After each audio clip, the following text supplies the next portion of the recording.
श्री कृष्णा दोस्तों स्वागत है आपके इस कंपनी लॉ के नए लेक्चर में।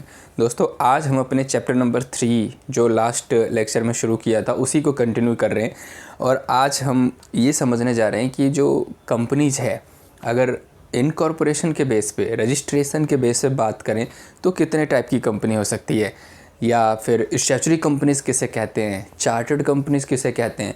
अगर मैं आपको थोड़ा सा आइडिया दूं तो जो रजिस्ट्रेशन के बेस पे बात करें तो दोस्तों रजिस्ट्रेशन के बेस पे जो कंपनीज होती हैं उनको भी 3 पार्ट में डिवाइड कर दिया गया है कि रजिस्ट्रेशन या फिर लिमिटेड बाय शेयर्स या अनलिमिटेड कह सकते हैं, या रजिस्ट्रेशन लिमिटेड बाय गारंटी कह सकते हैं।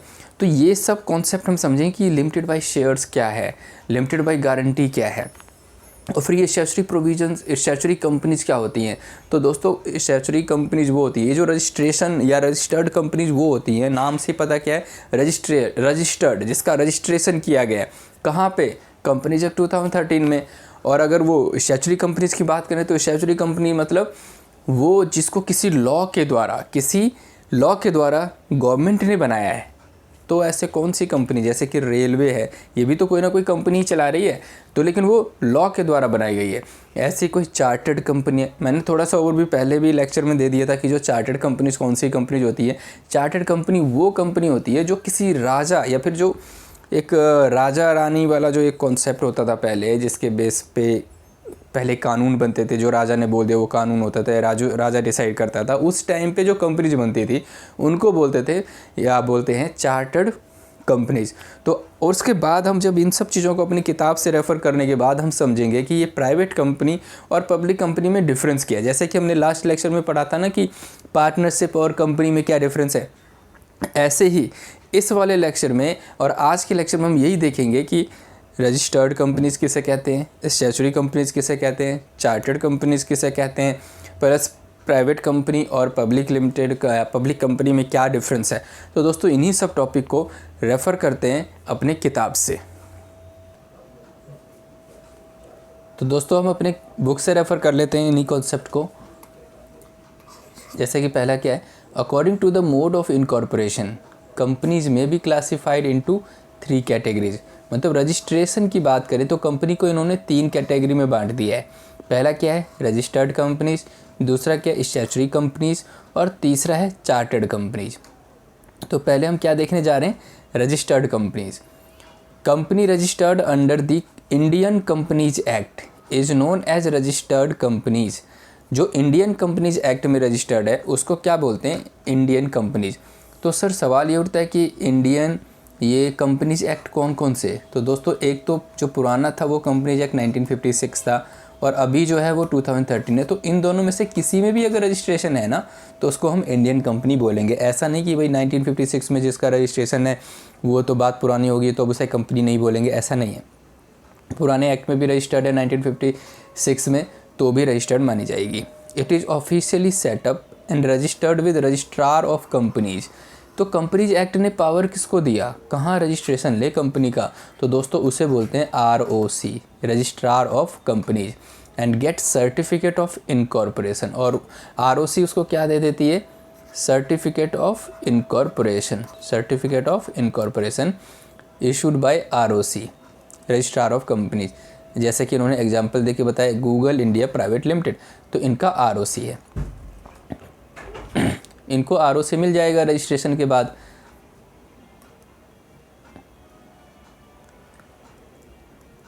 आगे देखते हैं। अब रजिस्टर्ड कंपनीज को भी इन्होंने बांट दिया है कि registered company further divided into 3 parts. कौन से 3 पार्ट में डिवाइड किया रजिस्टर्ड कंपनी को, company limited by shares. Company limited by shares ऐसी कंपनी जो शेयर्स की वजह से या शेयर्स ने कंपनी को लिमिट किया हुआ है। कंपनी लिमिटेड बाय गारंटी, ऐसे मेंबर जिन्होंने गारंटी देके कंपनीज को बनाया है। और थर्ड है unlimited companies.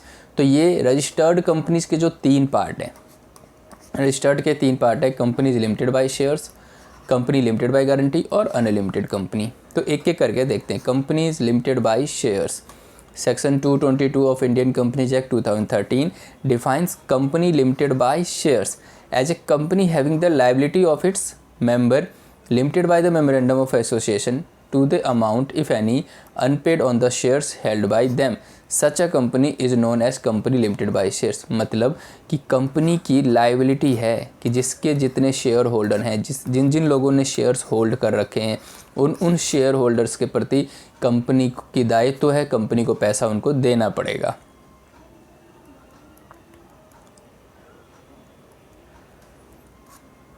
The liability can be enforced during the existence of the company or also during the winding of the company। ये liability जब कंपनी बना रहे हैं उस टाइम भी डिसाइड होगी और बंद करते टाइम भी। वाइंडिंग अप मतलब क्या होता है? बंद करना, कंपनी को क्लोज करना। If the shares are fully paid, अगर शेयर्स फुली पेड है, the liability of the member holding such shares are nil, मतलब कि अब मान लेते हैं 5 मेंबर हैं और इन हर एक मेंबर ने 10,000 शेयर्स होल्ड किए हैं और एक शेयर कितने का है? 10। तो हर मेंबर को कितने देने हैं कंपनी को? 1 लाख रुपए। अगर हर मेंबर ने 1 लाख रुपए कंपनी में लगा दिए तो फिर मेंबर की लायबिलिटी 0 हो गई। मेंबर की लायबिलिटी क्या हो जाएगी? तो सच शेयर्स आर नील। तो liability of the member holding such shares are nil। For example, if XY Limited has a share capital of 20,000 shares of 20 each, मतलब XY Limited के शेयर्स कैपिटल कितने हैं?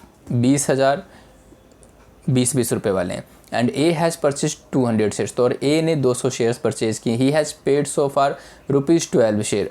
ए ने कितने पैसे दे दिए कंपनी को? 12 रुपये दे दिए एक शेयर के बदले, तो 8 रुपये की अभी भी उसकी लायबिलिटी बनती है। The maximum liability of A is only 8 पर शेयर। तो इसकी मेंबर की जो मैक्सिमम लायबिलिटी है वो कितनी है? 8 रुपये की पर शेयर की। The unpaid amount company limited by shares are the most common and also known as limited liability company. ये सब इन जनरल ज़्यादा कंपनीज ऐसे ही होती हैं और इनको हम लिमिटेड लायबिलिटी कंपनी भी बोलते हैं। एक कंपनी लिमिटेड बाय शेयर्स में भी पब्लिक कंपनी और प्राइवेट कंपनी दोनों ही कंपनी हो सकती है। प्राइवेट कंपनी भी हो सकती है और पब्लिक कंपनी। मतलब ये है लिमिटेड बाय शेयर्स का मतलब ये कि अगर उसके 5 मेंबर हैं तो उन 5 ने जितने जितने शेयर्स लिए हैं उन शेयर्स की जो एक शेयर की वैल्यू अगर 10 रुपये है ना, अगर इन्होंने अपने 10 रुपये दे दिए अपने अपने शेयर के कंपनी को, तो फिर अब इन सब की लायबिलिटी उतनी ही रहेगी जितना इन्होंने नहीं दिया है। अब जैसे 10 रुपये का शेयर है, 8 रुपये ये दे चुके हैं अपने अपने शेयर के बदले, लेकिन 2 रुपये नहीं दिए ना इन्होंने कंपनी के, तो इनकी लायबिलिटी लिमिटेड है। 2 रुपये की ही लायबिलिटी इनकी बनती है, इससे ज़्यादा की नहीं। ये है कंपनीज लिमिटेड बाय शेयर्स। अगला है कंपनीज लिमिटेड बाय गारंटी।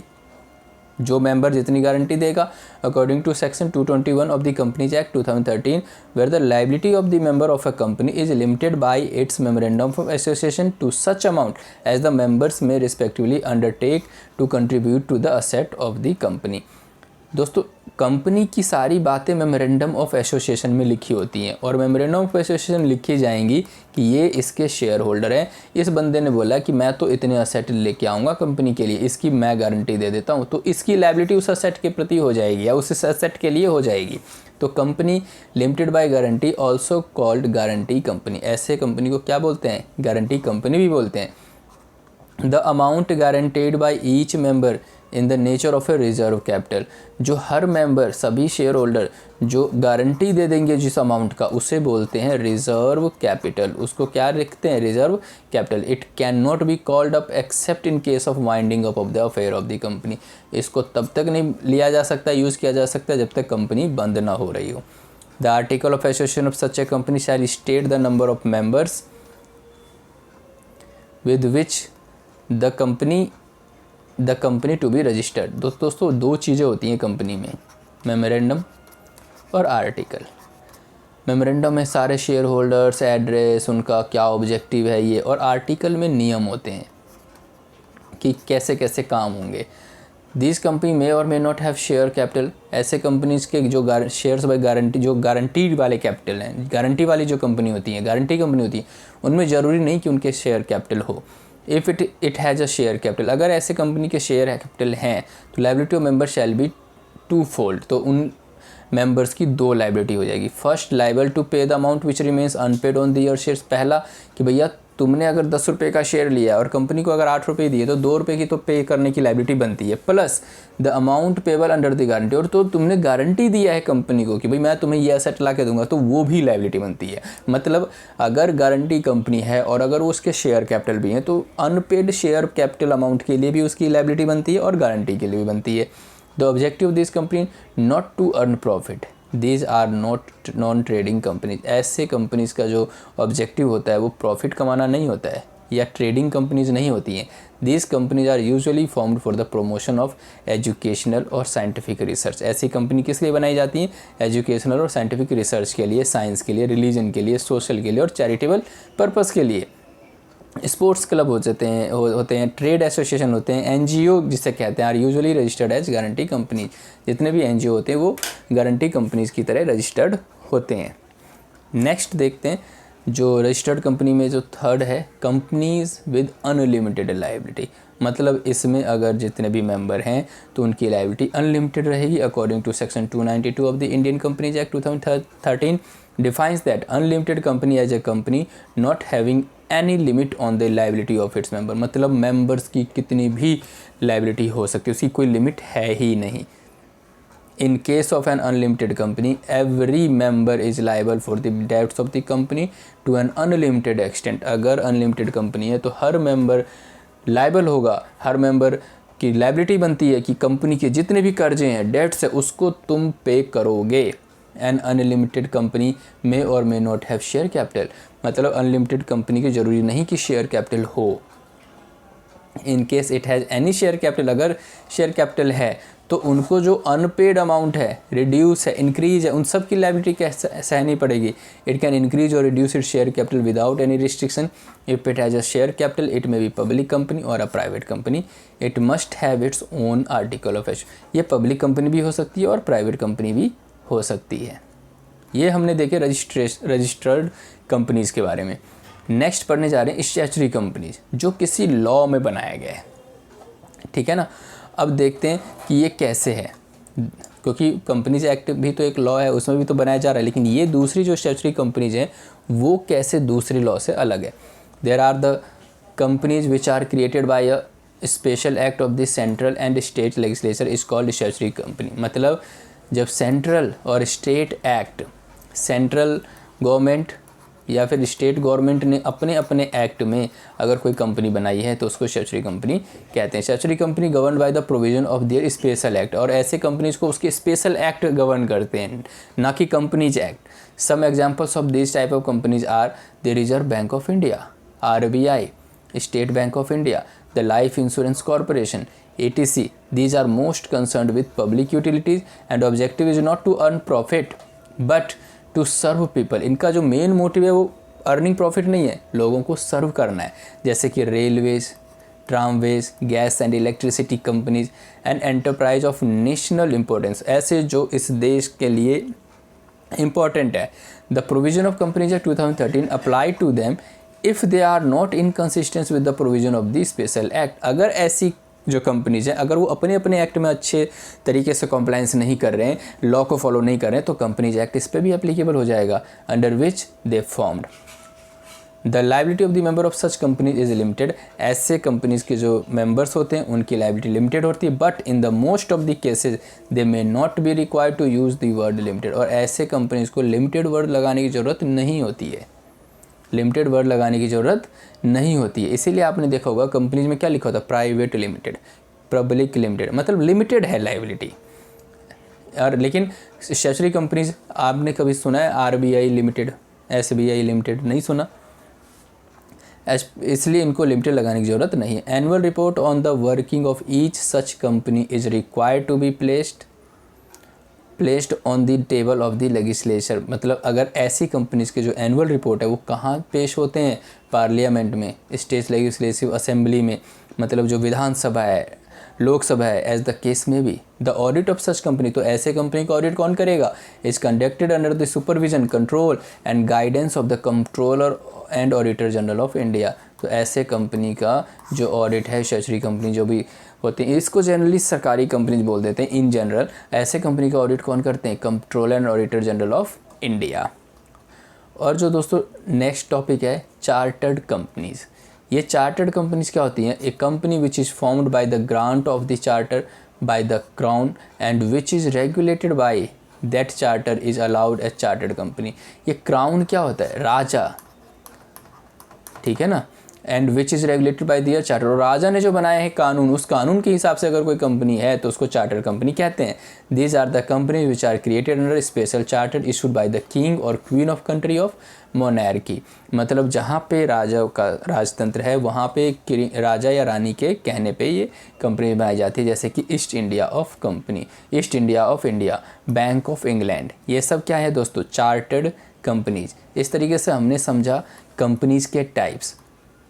और दोस्तों नेक्स्ट लेक्चर में हम कंटिन्यू करेंगे अपने इसी चैप्टर को, जिसमें हम समझेंगे अनलिमिटेड कंपनी और पार्टनरशिप फर्म में क्या डिफरेंस है। मिलते हैं नेक्स्ट लेक्चर में दोस्तों। अगर अभी तक चैनल सब्सक्राइब नहीं किया तो प्लीज़ कर लीजिए।